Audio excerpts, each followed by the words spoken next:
Hi friend, good morning. Welcome to my channel. আমি রিয়া। আজকের ব্লগটা আমি এই যে বিছানা থেকে স্টার্ট করলাম। প্রচণ্ড ঠান্ডা, উঠতে ইচ্ছা করছে না, বাট আজকে তো প্রচুর কাজ আছে। সকাল সকালের জন্য উঠে পড়েছি। হাজব্যান্ড আর ছেলে ভোরবেলা খেলতে চলে গেছে, আর এই যে আমি একাই শুয়ে আছি। দেখো এখনো পর্দাটা হালকা খুলে দিয়েছি। চলো উঠে পড়ি, কারণ আজ প্রচুর কাজ আছে। কী জন্য এত ব্যস্ত থাকবো সবটাই তোমাদের সঙ্গে শেয়ার করবো। সব ব্লগটা প্রথম থেকে শেষ পর্যন্ত দেখতে থাকো। এই দেখো, এই উঠে একটু বসলাম, আর কি ঠান্ডা লাগছে, তাই রান্নাঘরে এখন যাবো না, একটু পরেই যাব। কারণ এখন বাজে সবে 7টা বাজে, টাইম আছে যেহেতু। চলো তার আগে আমি ফ্রিজ থেকে সব জিনিস কালকে সব রেডি করে রেখেছি, জোগাড় করে সেগুলো বার করি। আর মাংস আরে সব ফ্রিজে রাখা আছে, কারণ সকাল সকাল রান্না করবো ভেবেছিলাম। আর সেই জন্য হাজব্যান্ড যদি ছেলেকে নিয়ে খেলতে গেছে, ওর একটু আসতে লেট হয়ে যাবে। আর সেই জন্য ভাবলাম যদি দেরি হয়ে যায়, আজকে ছুটির দিন আছে, ওরা আসতে আরও লেট করবে। সেই কারণে কালকে থেকে সব আমি কি আনিয়ে রেখেছি।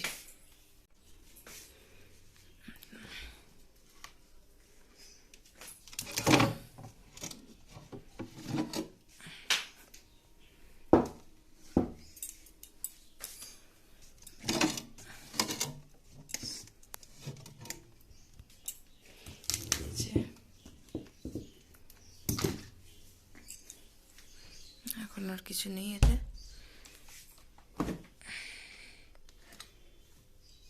এই যে এবার সব আছে এই ফ্রিজের মধ্যে রাখা, সব বার করে নিই। কি আছে,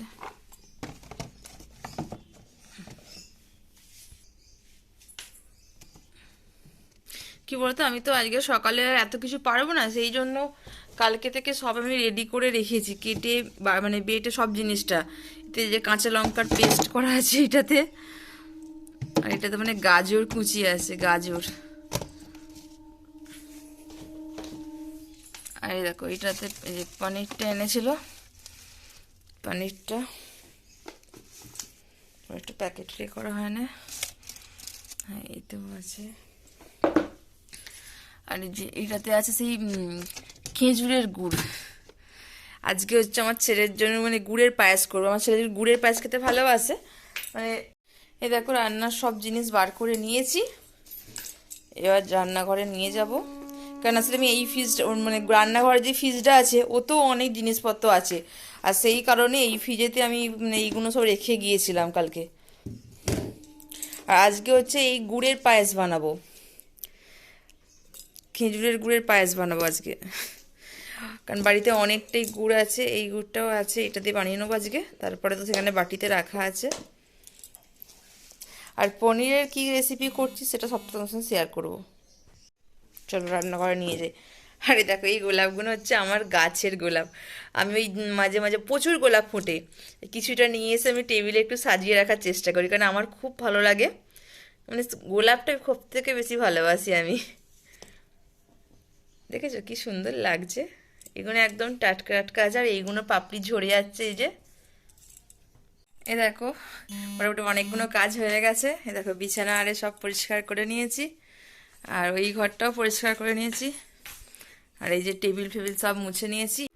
এ দেখো, এই যে সকাল সকাল এইটা খাবো ফার্স্টে, কারণ আমার প্রেশারটা এতটা লো হয়ে যাচ্ছে দিনকে দিন। সেই জন্য আমাকে কিছু ফ্রেন্ড এগুলো সাজেস্ট করেছে যে এইগুলো খেতে, অবশ্য ডাক্তারও বলেছিল আমাকে খাওয়ার জন্য। এই যে কিশমিশ, কাজু আর হচ্ছে আমন্ড। আমি খুব একটা ভালোবাসি না খেতে, বাট কিছু করার নেই, সকাল সকালই খেতে হবে, কারণ শরীরটা খুব খারাপ যাচ্ছে, প্রেশারটা লো হয়ে যাচ্ছে, আর কিছু প্রবলেম হচ্ছে না। আর এই যে এইখানে আছে চিয়া সিডস ভেজানো, রাত্রে ভিজিয়ে দিয়েছিলাম, কারণ একটু মোটা হয়ে যাচ্ছি তো, তাই একটু ডায়েট করার চেষ্টা করছি। না এটা খেলে কি হবে আমি জানি না, বাট এটা কিনেছিলাম অনলাইনে, অর্ডার দিয়েছিলাম। অনেকের ব্লগে আমি দেখছিলাম যে অনেকে খায় সকালে ঘুম থেকে উঠে, সেজন্য আমিও এটা ভিজিয়ে রেখেছি খাবো বলে।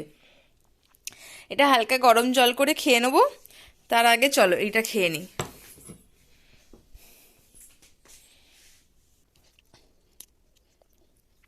কিশমিশ খাওয়াতে আমার না নেই, কাজু কিশমিশ খাওয়াতে। এই আমন্ডটা খেতে আমার একদম ভালো লাগে না। বাট একটু জল গরম বসিয়ে দিয়েছি, জল গরমটা হয়ে যাক। এই যে 1 গ্লাস হালকা গরম জল নিয়ে নিয়েছি, চলো, কারণ আরও এইগুলো কেন খেয়ে নিচ্ছি সকাল সকাল, কারণ এরপরে রান্নাঘরে একবার চলে গেলে তো আর হয়তো টাইম পাবো না। রান্না করতে করতে সত্যি আমি নিজের খাওয়ার জন্য টাইম পাই না, মানে নিজের জন্য আমি এইটুকুনো টাইমও পাই না। মানে সারাদিন ছেলে হাজব্যান্ড এদেরকে নিয়ে এতটা ব্যস্ত থাকি যে নিজের জন্য টাইম বার করতে পারি না। সেই জন্য আজকে ভাবলাম না, সকাল সকাল বাড়ির কাজগুলো করে নিজে একটু খাওয়া দাওয়া করে নিই, তারপরে আমি রান্নাঘরের দিকে যাব। এই যে আমার খাওয়া হয়ে গেছে, আর হাজব্যান্ড আর ছেলে আসলে ওদেরকে মানে কি সোনাইকে তো কমপ্লেন করে দেবো। আর ও যদি বাদাম খায়, ওর জন্য রেখেছি, ও তো খেতে চায় না, বাট ওর খাওয়াটা খুব দরকার।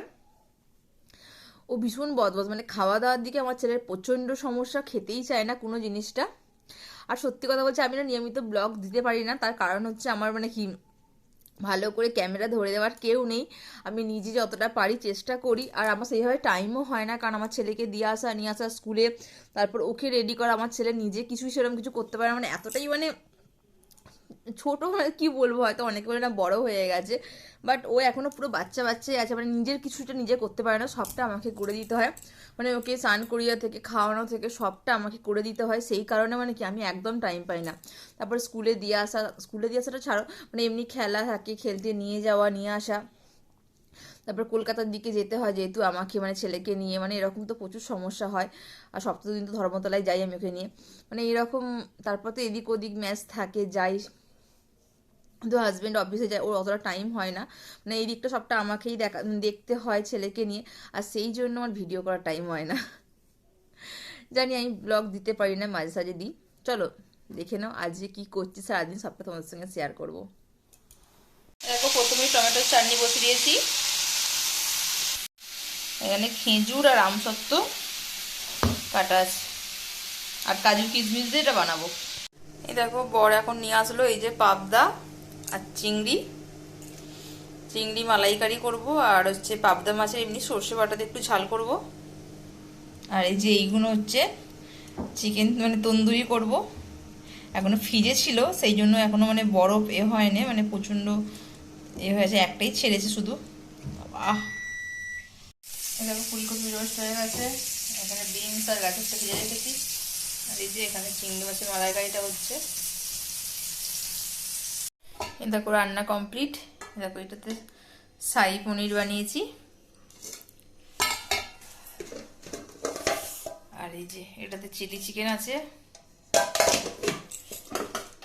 আর এই যে এটাতে চিকেন কষা, এই যে চিংড়ি মালাইকারি হাফ খাওয়া হয়ে গেছে, আর এই দেখো এটা চাটনি, আর এখানে কি আছে, এই যে এখানে পাবদা মাছের ঝাল কিছুটা আছে এখনো, আর এই যে এখানে ফুলকপি রোস্ট, আর এই যে পায়েস, গুড়ের পায়েস বানিয়েছে আজকে। এই যে কমপ্লিট। এই দেখো এখানে সব ওই যে ওর জন্য সব সাজিয়ে নিয়েছি অমিতের জন্য, এই চিলি চিকেন, পনির, ফুলকপি, পাবদা মাছ, চিকেন, চিংড়ি মালাইকারি, পায়েস, চাটনি, আর এই যে 5 রকম মিষ্টি, আর এখানে একটু ভাজাভুজি ওর মতন করেছি, আর এখানে এই যে ডিমের চপ আছে, এত অপূর্ব টেস্টি খেতে হয়েছে, হাফ খাওয়াই হয়ে গেছে, আর এই যে রাইস আছে, আর এই যে এতে তন্দুরি চিকেন বানাবো, এটা এখনো ম্যারিনেট করা আছে, শুধু ওই ওভেনে দেবো, ব্যাস হয়ে যাবে।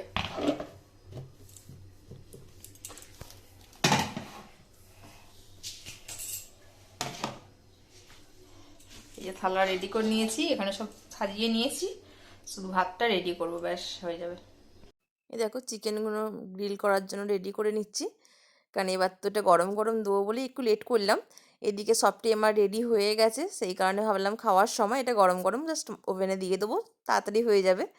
দেখো ম্যারিনেট করা মশলাগুলো একটু ওপর থেকে গায়ে জাস্ট লাগিয়ে দিচ্ছি, টেস্টটা সুন্দর হয়, কারণ ওখানে তো গ্রিল করার সময় অনেকটা নিচে ঝরে পড়ে যায়। এটাকে প্লেটটা দেওয়ার কারণ হচ্ছে ওই যে তেল মশলাগুলো একটু ঝরে পড়ে, তো সেই কারণে ওভেনটা আমার মানে কি নোংরা হয়ে যাবে, সেই জন্যই প্লেটটা দিয়েছি আমি, যাতে প্লেটের মধ্যে পড়লেও এটা আমরা ধুয়ে নিতে পারলাম। এই দেখো টাইম সেট করে দিয়েছি, এই দেখো সব খাবারটা ওর জাস্ট প্লেটে সাজিয়ে নিয়েছি থালাতে,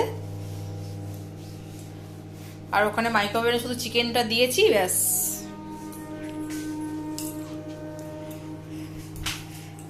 এই দেখো এই গাছগুলো কি সুন্দর লাগে না দেখতে, কিছুক্ষণ বাকি আছে, এ দেখো তন্দুরি চিকেন রেডি। ও অমিতের বিয়ে ভাবা যায়? এত রান্না করেছি, খাবো কি করে? দেখো কোনটা কথা রাখলাম না, গুড়ের পায়েস। এই গুড়ের পায়েস একদিন এতে যাবো ভাবছি, কলকাতায় প্রি ওয়েডিং শুট। কবে? দিন তো হয়েই এলো। হ্যাঁ টাইমই পাচ্ছি না। না পায়েস ঠিক আছে। যাবো পরের সপ্তাহে, তুই বিয়ে বাড়িতে যেমন ভাবছিস যে প্লেট সিস্টেম করবি, অনেক অনেক রকম আইটেম, কোনো লোকই দেখবি ওই। এই যে এই মাত্র জাস্ট খাওয়া দাওয়া কমপ্লিট হলো, হতেই বসে আছি আর এখন একটু রেস্ট নিই। আর আজকে হচ্ছে এখন যাবো বাগনান যাব, কারণ একটু মায়ের সঙ্গে দেখা করতে যাব। না মায়ের সঙ্গে, বাপির সঙ্গে, মানে বাপির দোকানে যাব। আর হচ্ছে এই দেখো বাগনান প্ল্যাটফর্মে বসে আছে। এই যে ইঞ্জিন খারাপ হয়ে গেছে, মানে কোনো ট্রেন আসছে না, তাই একা বসে আছে।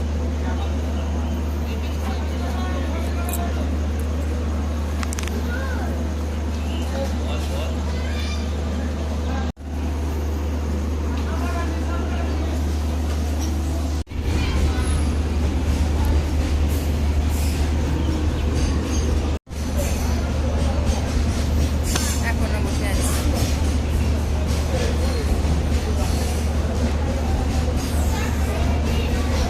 ট্রেনের অপেক্ষায় একটু গন্ডগোল হয়ে গিয়েছিল, মানে 2 নম্বর প্ল্যাটফর্মে ট্রেন একটা দাঁড়িয়ে গেছিল। ট্রেনের বগি ভুলে গেছিল। কি করে জানলি? হ্যাঁ কি করে জানলি? দিচ্ছিল। আর এই দেখো আমার আজকে পাবদা মাছ ভাজতে গিয়ে কি হয়েছে দেখো, ঠোঁটে দেখো তেল পড়ে, মানে পাবদা মাছ ভাজতে গিয়ে তেল ছিটকে আমার ঠোঁটে পুরো ফুঁসকা পড়ে গেছে, দেখতে পাচ্ছ? আর এত প্রথমে বুঝতে পারিনি, আমি আয়নার কাছে এসেছি, আমি কি হলো আমার ঠোঁটে কি একটা ফুলে আছে। আমার হাজব্যান্ড বলছে তোমার সে অ্যালার্জি হয়েছে, যেহেতু চিংড়ি মাছ খেয়েছিলাম। আমার তো চিংড়ি মাছে কোনোদিন অ্যালার্জি ছিল না, হঠাৎ করে চিংড়িতে অ্যালার্জি কি করে আসবে? যেহেতু ওর চিংড়িতে অ্যালার্জি আছে, বাট আমার তো চিংড়িতে অ্যালার্জি নেই। কন্টিনিউ চোপড়া করে যাচ্ছে, মানে তর্ক করে যাচ্ছে আমার সঙ্গে যে না তোমার নিশ্চয়ই অ্যালার্জি থেকে ঠোঁটটা ফুলেছে। আমি না, মানে তর্কের শেষ নেই, আমি মানে ও বোঝার চেষ্টাই করছে না যে আমার অ্যালার্জি নেই। ও কন্টিনিউ বলছে তোমার অ্যালার্জি থেকেই ঠোঁটটা ফুলেছে। তারপরে হঠাৎ করে মাথায় এলো না তখন তোমার তেল ছিটকে পড়েছে মুখের মধ্যে, তাহলে মনে হয় ঠোঁটের এইখানটায় তেল ছিটকেই পড়েছে। তারপরে এখন দেখছি এত ব্যথা হয়েছে ওখানটায় না, আমি মানে কি মানে বুঝতে পারছো একটু, আমার সত্যি সবাই কিছু ধরে না একটু উস্কে উস্কে দেখা স্বভাব, আমি একটু হাত দিয়ে একটু উস্কে দেখি কি হয়েছে, আর দেখতে গেছি এত পরিমাণ ব্যথা হয়ে আছে। পাবদা মাছ আর আমি খাবো না বলেই দিয়েছি, আর কোনোদিন ওই মাছ নিয়ে আসবে না। চলো আজকের ব্লগটা আমি এখানেই শেষ করলাম। সবাই খুব ভালো থাকো, সুস্থ থাকো, আর ভিডিওটা ভালো লাগলে অবশ্যই লাইক করতে ভুলবে না। চলো টাটা, গুড নাইট।